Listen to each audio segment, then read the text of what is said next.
Hello, I'm Monty, Betham, and thank you for choosing Once a Warrior. I've been a huge fan of today's guest. He's one of those players I would have loved to play alongside. Chanel Harris-Tavita, I thank you for the time, my man. Hey Monty, thanks for having me on, brother. Can't wait. Where are you, and what's the plan? I mean, you may love the fact that there is no plan. Firstly, I'm in Redcliffe. I've just moved up into the place where Cam George and a few of the staff members were staying. And I'm waiting around to see if I make the World Cup team. I think I've been in a routine for probably nearly over a decade now, and I think it's exciting to know that, I don't know what I'm doing next. So if everything goes to plan, I'll go over to the World Cup in England. Whatever happens next for me, I'm going to put my best foot forward. I'm looking forward to putting myself into new environments, meeting new people, and trying to learn different skills away from footy. It's been a couple of weeks now. Do you still feel like you've made the right decision? Yeah, I since I've made the decision, I haven't looked back at it with any regret. It's something I'm proud that I made the decision, but now it's finally starting to sink in that I might not be playing footy again. So when I made the decision, people were thinking like, look, what do you still not do you hate the club, or have you got anything against the game? But it doesn't mean I haven't enjoyed the experiences that rugby league's brought me. It's just I'm looking for something different. And yeah, I was sort of in a place where waking up and going to training and playing footy wasn't what I wanted to do anymore. And I knew I had a contract until the end of the year. So for me, at that time, I thought play the rest of the season and then see how we go. So I made the decision that I'll take the break, knowing that if I want to come back in the future, I can come back without everyone saying, look, you already said you're retired. And also had in the back of my mind, if I didn't want to come back and play, then I don't have to come back. And I didn't want to say that I'm taking a break and I'm coming back, and then come this time next year, I've found something else I enjoy doing, and everyone's waiting for me to come back. So, what will you miss most, you reckon? I reckon I'll miss the banter off the field, mocking the boys in the changing rooms. That's for me. That's the best part about rugby league, is the camaraderie off the field. You build relationships with people that you go out and you put your body on the line for, and you go through tough times. You ride that. You know what it's like, Monty. It's playing in the NRL. It's not easy.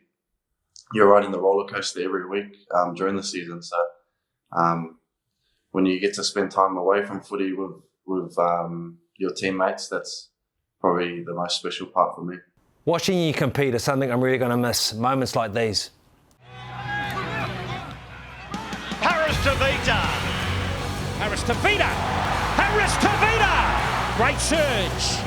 Kicking on the fourth tackle. Well, that's great vision from Chanel Harris-Tavita. Nicarima with a kick to the end goal. How good is that? Harris-Tavita almost through. The beautiful flick. Beautiful from Chanel Harris-Tavita. Oh, what a shot by Harris-Tavita. No way, Jose! Harris-Tavita is a silent assassin.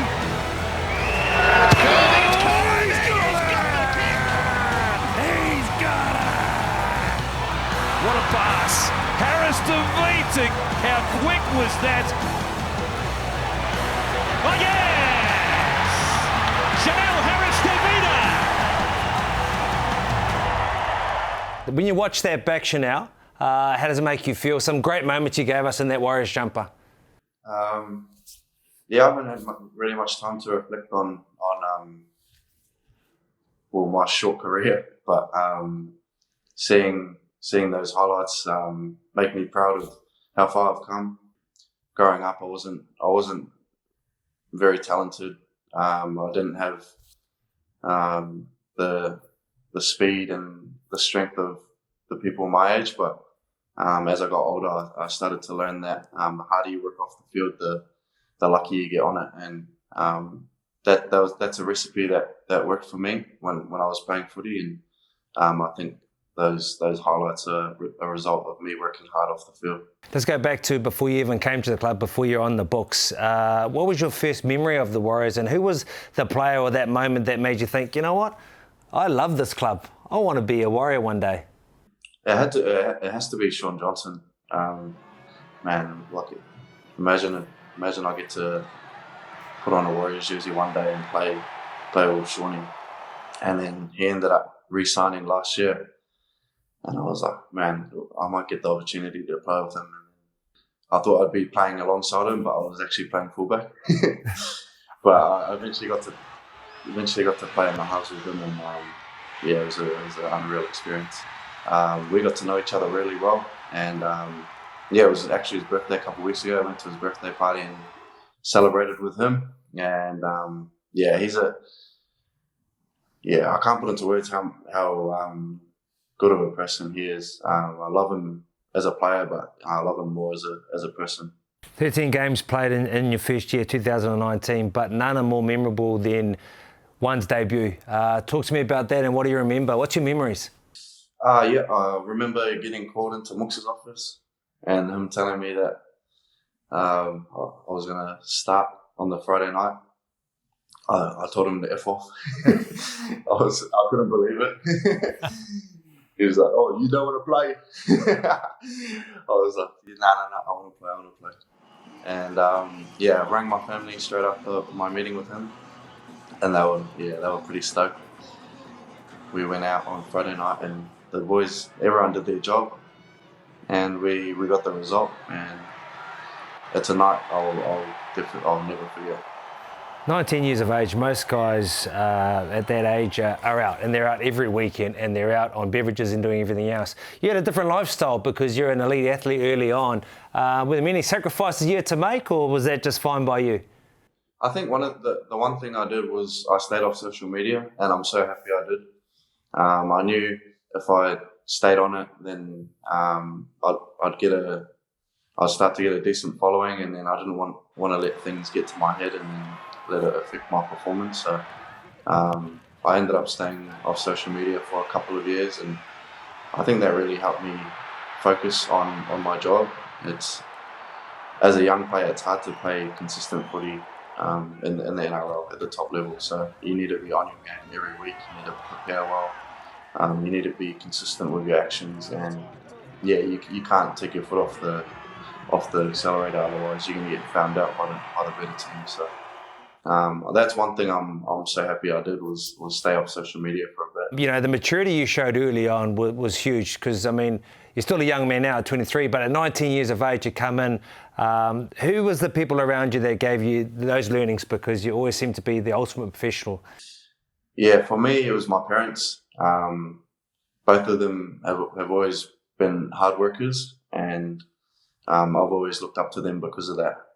I try to be like them. I try to work hard, and I think that's what helped me through that first part of my NRL career, is constantly working on my game at training and never being satisfied with my game.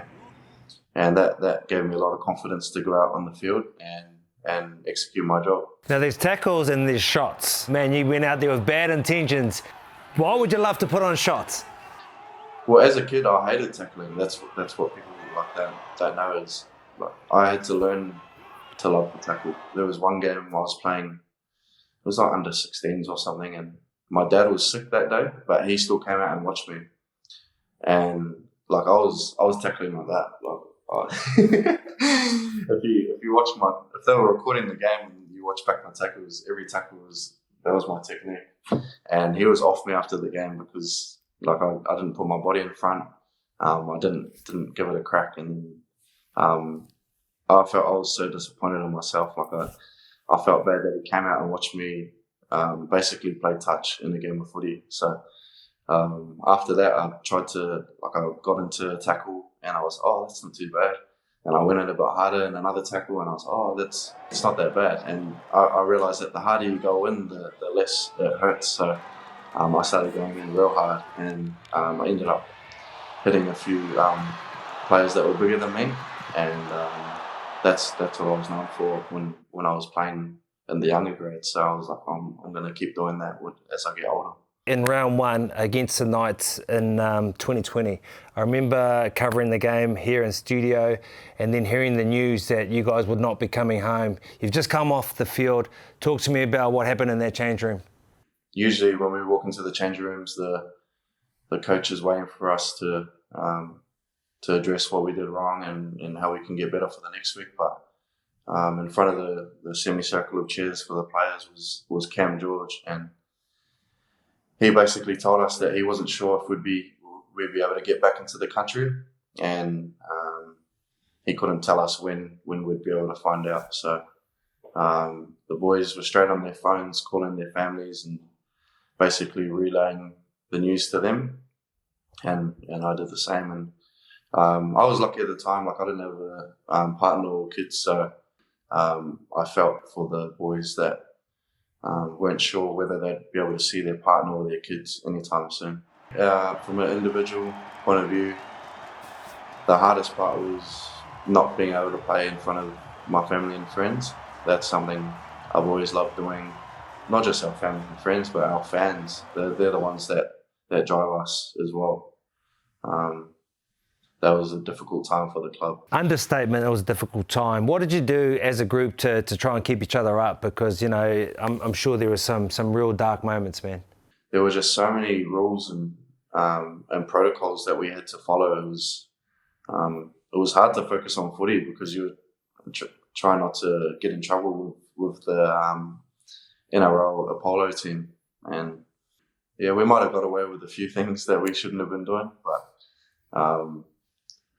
yeah, we stuck tight, and we needed to because everyone was like, it wasn't just one person going through it alone. We all needed each other at that time. You had a smile on your face. What's some of the stories that you got away with that you probably shouldn't have done? No comment. I remember seeing some footage of you in the change room after not making the 8 against Cronulla, and you were, let's just say you were sad. What were going through your mind then? Yeah, that was a real disappointing game. I remember I think we were up by 2 with about 5 minutes to go, and they must have made a break or something, and then I found myself in the middle, and Toby Rudolph went straight through and scored, and I was like, oh no, this is not happening, because we had to win this game to keep our finals chances alive. And yeah, we ended up losing that game, and it was against Shawnee as well, the bastard. And yeah, we went back into the changing rooms, and it was just silence. But the boys, even though we were away from home that year, we still had high hopes for ourselves, and that was sort of just like the needle that popped the balloon. We all felt disappointed. We were working so hard to get into the finals that year, to get into the 8, and after that game we were just like, oh, get me to the end of the year, get me home, let me see my family and friends and freshen up. So that's sort of what was going through my mind after the game. Chanel, do you reckon that being away through that time and being part of that pandemic, that took away some of the love from the game, and if that didn't happen, maybe you would have still been a Warrior today? Maybe. It's hard to say, Monty. That was definitely a life-changing experience for me, and I know it was for the other boys as well. So it's hard for me to say what could be different. I think living away might have contributed to the decision I made, but I can't put it all on living away from family and friends. There were other reasons why I've made the decision, and I've talked about them now, and I can't go back and change what happened with the pandemic. I can only do what's best for me now. Okay, the homecoming game. Finally after 1,000 and so many days, you get a chance to come home. How excited were you? Talk to me about what it was like to get out there on the field. The whole moment of, like, it's actually going to happen next week. You get home, you get across the borders for the first time, and then it's home at Mount Smart. I was so excited, Monty. I heard it was going to be sold out. Before that point, I'd never played in front of a packed out or sold out Mount Smart Stadium. Kind of felt like my debut week it just went real fast because I was having so much fun. I was excited to run onto the field. They told us we're running out of the tunnel, and I'd never run out of the tunnel before. It was unreal, running out of the tunnel and then looking up at both grandstands and just seeing the seats packed out. I was meant to come off the bench and play hooker. They asked me if I was ready to play fullback, and I was like, "Oh, how come?" They said, "Well, she had COVID," and I was like, "Oh no." But I was like, I'd played fullback and I trained a bit there in preseason, so I felt a little bit confident. And the way the coaches talked to me, that I felt like they knew that I was the right person for the job, so that helped me a little bit. I did captain's run at fullback, and that was the only training I had there. But I think it sort of took the pressure off me, knowing that I only had one training. But there were no expectations of me to be the best player on the field, and I could just play how I usually play, which is tackle hard, run hard, and that's all I did in that game. And I'm happy that we came away with the result. Just wanted to put on a good performance for our fans, my family and friends. They got to watch me for the first time in a while, and it was a special day for the club. Courageous, you're tough, but that injury against the Melbourne Storm. Talk to me about when you realised that there was a problem downstairs, Houston. Yeah, it was so painful. I fell to the ground straight away, and David Close ran onto the field, and I was like, bro, it's... Yeah, I actually thought it was just like a normal sack tap, like when you get hit, when someone else hits you in the nuts. But as I kept playing, the pain wasn't going away, and I was like, oh man, there must be something wrong. Finally got to half time and went into sit in the changing rooms, waiting for Brownie to speak to the team. And at that time, we were actually in the game. I think we were only down by 1 or 2 tries against Melbourne. And he was talking to the team for about 5 minutes, but I didn't hear one word. Or my head was down, and I was just thinking about how sore, how much pain I was in. But it didn't cross my mind to even come off the field. Like I was like, bro, you can't. In my head, I'm thinking, bro, you can't come off because you got sore nuts. Like that's just weak. you gotta keep playing. Unfortunately, we actually got pumped in that second half, but I had people around me that were helping me get through the game. The boys were talking to me, and I still managed to make my tackles and came off the field after the game, and that's when I checked to see, and the whole thing was bruised, and I was like, oh no, something's wrong. And then the doctor did an ultrasound scan. She said it was sweet, and I was like, oh phew, like that's. I'm going to be able to have kids. And then we went and did a formal ultrasound scan when we got back to Brisbane because we played in Melbourne. And that's when they said it was ruptured. And I was like, oh no. Something, yeah. I was just thinking the worst at the time. And had to have surgery the next day, and it's all healed now. Talk to me about some of the players you played alongside that you've got fond memories, and players that have just helped you play your game that much better. One person that pops to mind is Dewey, Simon Mannering. There was one time where I was struggling to put on weight, which is something I've struggled with for the last few years. It was my first year training with the first grade side. I was about 18 or 19. And we were talking about it, me and Simon, and then he was telling me how he actually struggled to keep weight on for him to play at his best. Then the next day comes around, and he came up to me with a book full of notes, and it was basically showing me what to eat, when to eat, and how I can put on more weight so that I can play, so that it can help my game grow. Like, he didn't need to help me. He's played 250, 300 games for the Warriors, and this is my first preseason. I haven't done anything. already respected him, but like my level of respect just went through the roof for him after he did that for me. Blake Green, he was obviously my house partner when I first came into the comp. Greenie was really calm. He simplified my role. All I had to do was make my tackles and kick to the corners and call for the ball when I had an opportunity. He really freed up my game by taking control of the team, and I'm grateful to have played alongside him. Also Roger, not just on the field, but to train alongside him to see how professional he is away from the game. He's the first one in there stretching, getting his body right, so that when it comes to the game, like he's left no stone unturned, and he's probably one of the most professional players I've played with.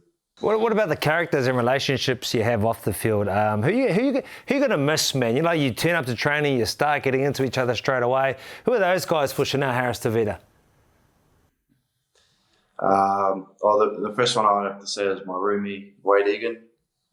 He's actually in Croatia at the moment on holiday, so yeah, he's having the time of his life at the moment. But yeah, Wade and I have been rooming together while we've been living in Australia, and yeah, we've been looking after each other. He's the cook of the house. He cooks on most days, and I'm pretty much the cleaner. So we complement each other when we live together. But yeah, I'm gonna miss that guy. I won't be staying with him next year. I think he's moving in with Rocco Berry. So he's taking the young kid under his wing, and he's gonna teach him how to make his bed and how to cook. Chanel, I need to apologise at times too, because I got the name around the wrong way. Chanel Harris-Tavita is the right way, and at times many commentators say Chanel Tavita Harris. Was it something you laughed off, or I want to apologise to you and your family? Yeah, well, I hope my family didn't take any offence to it, but I definitely didn't. Something I sort of just laughed off every now and then. I knew that, like when I watched the games back on my phone, I'd hear them say Tavita Harris. Even one time, there were a few times where they called me Walsh, and that's when I was offended. Yeah, being called Tavita Harris-Tavita, it wasn't. I didn't really take any offence to it, but it's definitely Harris-Tavita, if anyone was wondering. Chanel, once a warrior, always a warrior. On behalf of the club, the fans, I want to thank you for all you've done in the jump, and we wish you all the very best in whatever you want to do in life. Cheers, Monty. Thanks for having me on. To all the fans, all the Warriors fans that have stayed loyal since I've started playing, and now that I've finished, I just want to say that I appreciate all your support. I'm sorry that we couldn't get the results that you wanted while I was playing, but the club's in good hands now. We've got a few solid signings next year, and I'm looking forward to seeing how the Warriors go moving forward. So thanks again. Shout out to all my family and friends back home, and I appreciate all of you. Cheers. Next week, we have the mastermind of the early 2000s success at the Warriors. Mick Watson joins me right here on Once a Warrior. Harris-Tavita! Great surge. Kicking on the fourth tackle. Well, that's great vision from Chanel Harris-Tavita. Nicaragua with a kick to the end. How good is that? Harris-Tavita almost through. The beautiful flick. Beautiful from Chanel Harris-Tavita. Oh, what a shot by Harris-Tavita. No way, Jose! Harris-Tavita is a silent assassin.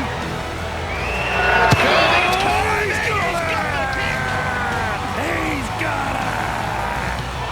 What a pass. Harris-Tavita. How quick was that? Oh, yes! Chanel Harris